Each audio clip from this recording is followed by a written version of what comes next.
शंकरपुर गांव में हनुमान प्रसाद अपनी पत्नी कौशल्या के साथ रहता था।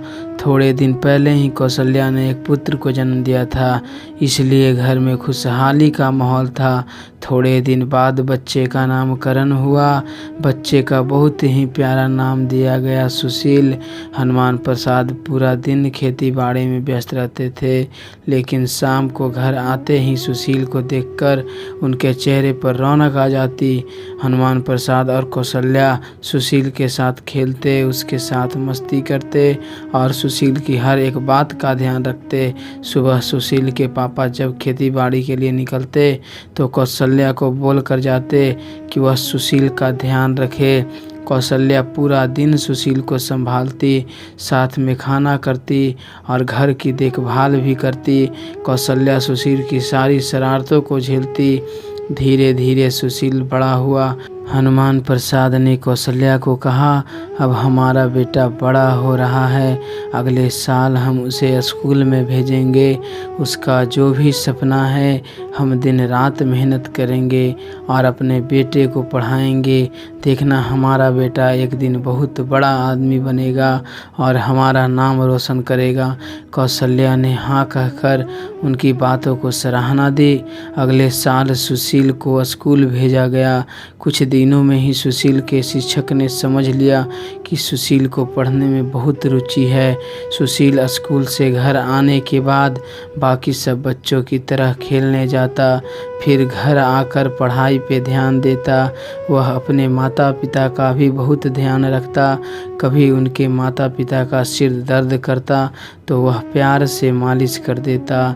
कभी पिता के लिए दवाइयाँ लानी हो बाजार से तो भी सुशील चला जाता। हनुमान प्रसाद और सुशील को श्रवण मानते थे, क्योंकि वह श्रवण की तरह उनकी सेवा करते थे। सुशील पढ़ने में बहुत होशियार था, इसलिए वह स्कूल की हर एक कक्षा में अव्वल आता था। स्कूल के अभ्यास के बाद अब सुशील का सपना था कि वह अब उच्च अभ्यास के लिए शहर में जाएं।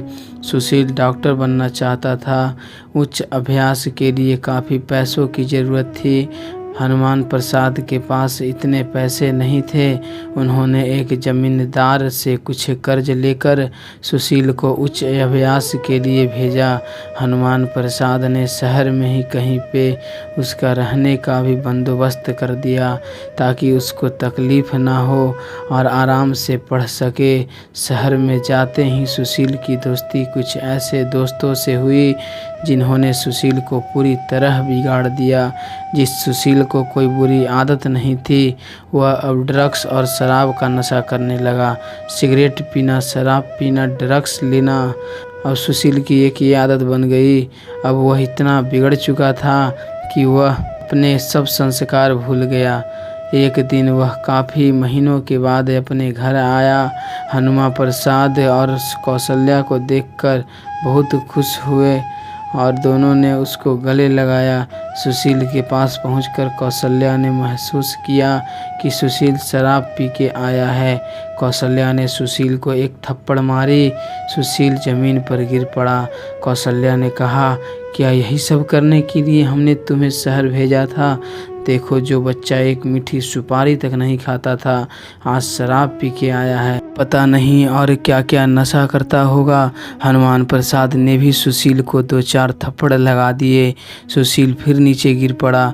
फिर वो खड़ा हुआ और कहा, हाँ, पी है मैंने शराब, तो क्या हुआ? सारे नशे करता हूँ मैं, सब तंबाकू, सिगरेट, ड्रग्स, शराब आदि क्या गलत किया मैंने? और मैं आपको एक बात और बता दूं, मैं अब कोई पढ़ाई नहीं करूंगा, मेरा मन नहीं है। आपके पास जो ज़मीन है, धन दौलत है, वो आपने मेरे लिए ही तो बचा के रखी है। बस अब आराम से ज़िंदगी जिएंगे। यह कहकर उसने अपने वकील को बुलाया। हनुमान प्रसाद के ज़बरदस्ती हस्ताक्षर लिए और सारी ज़मीन को अपने नाम कर ली। हनुमान प्रसाद ने उसको रोकने की भी कोशिश की, लेकिन सुशील ने अपने पिता को कहा कि बूढ़े पूरी ज़िंदगी तो ऐसे ही किया, अब थोड़ा हमें भी ऐशो आराम से जीने दो। अभी वैसे भी अभी आप बूढ़े हो चुके हो, ईश्वर का बुलावा कभी भी आ सकता है। क्या ये ज़मीन सब आप ऊपर लेके जाओगे? मेरी मानो तो 2 रोटी खाओ और प्रभु के भजन करो। अब आपकी ज़मीन और माँ के गहने बेचकर मैं बहुत अमीर बन जाऊंगा।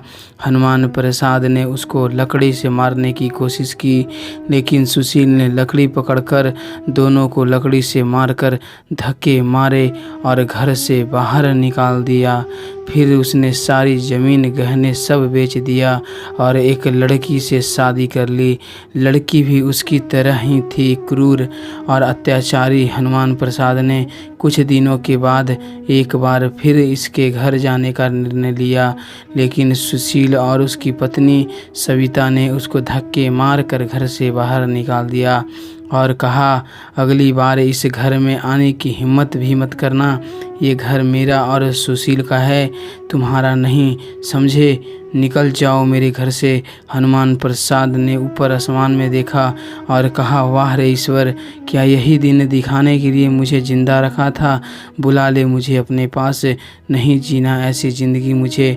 ऐसे क्रूर और पापी बेटे का बाप कहलाने से अच्छा है कि मैं मर जाऊं।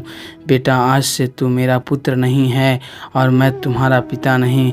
समझ लेना कि तुम्हारे पिता अब मर चुके हैं।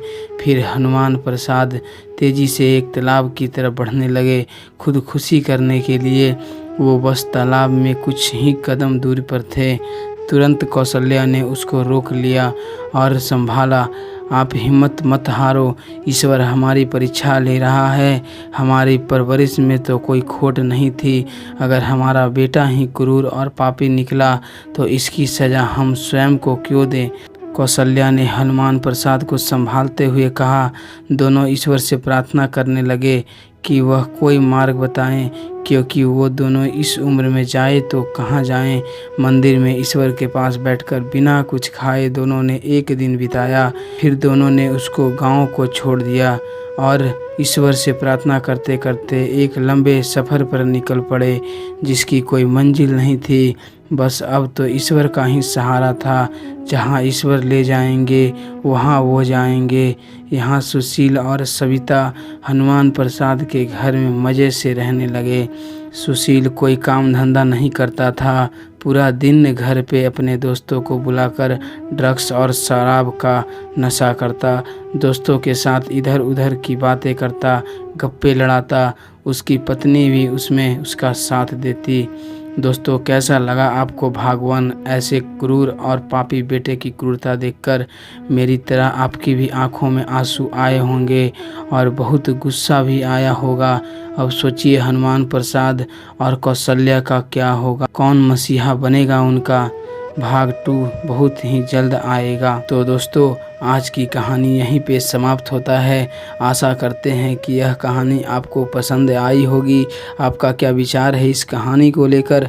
आप कमेंट करके ज़रूर बताइएगा और वीडियो को लाइक करके चैनल को प्लीज़ सब्सक्राइब जरूर कर लीजिएगा और घंटी को दबाकर ऑल पर सेट कर लीजिएगा, ताकि आने वाली सभी वीडियो का नोटिफिकेशन आपके पास तुरंत चला जाए। तो आज के लिए इतना ही रखते हैं।